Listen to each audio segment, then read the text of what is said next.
FSE, c'est aujourd'hui 100 000 collaborateurs. On a 3 grandes marques, les banques populaires, les caisses d'épargne et Natixis, et on finance plus de 20% de l'économie française. En tout, on doit être à 24 000 fournisseurs en comptant BPCE et Crédit Agricole. Ce projet de mutualisation donc de KYS, il démarre en 2019. Et pour une raison simple, c'est qu'on était 4 grands groupes bancaires, nous-mêmes, BPCE, Crédit Agricole, BNPP et la Banque Postale, qui devions répondre à la loi Sapin 2. Et pour répondre à la loi Sapin 2, il y a un des piliers, le pilier 3, qui vise à évaluer les tiers fournisseurs. Alors, on avait besoin d'un outil qui nous permettait de cribler notre base et en même temps de calculer un score. Les collaborations avec Altares, elle est très fluide. Donc en un an et demi, tout ça a été fait, main dans la main.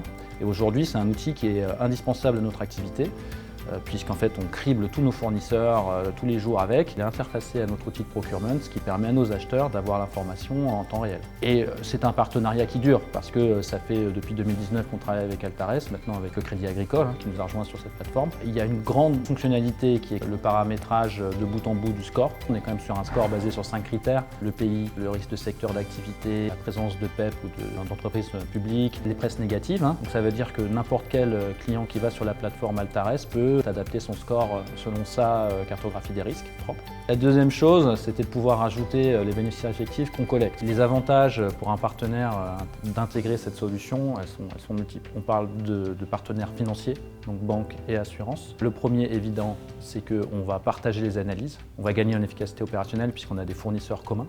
Avec le Crédit Agricole, on en a 20%, donc c'est des analyses qu'on ne refait pas. La deuxième chose, c'est qu'on traite d'une même voie face au régulateur. Ça veut dire que quand on va voir l'AFA, on a les mêmes règles, on a les mêmes scores, et donc c'est quand même beaucoup plus clair et beaucoup plus simple d'expliquer notre méthode.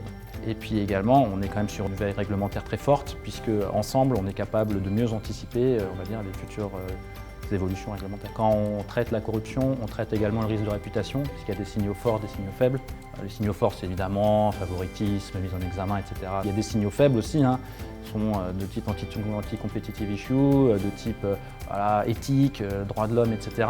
qu'on regarde également, mais qui ne font pas partie intégrante de la corruption, qui vont être de plus en plus présents et qu'il va falloir traiter demain. Donc on a tout intérêt à partager nos forces, à mutualiser nos moyens pour justement nous assurer qu'on répond à la réglementation et en plus on est le plus efficace possible.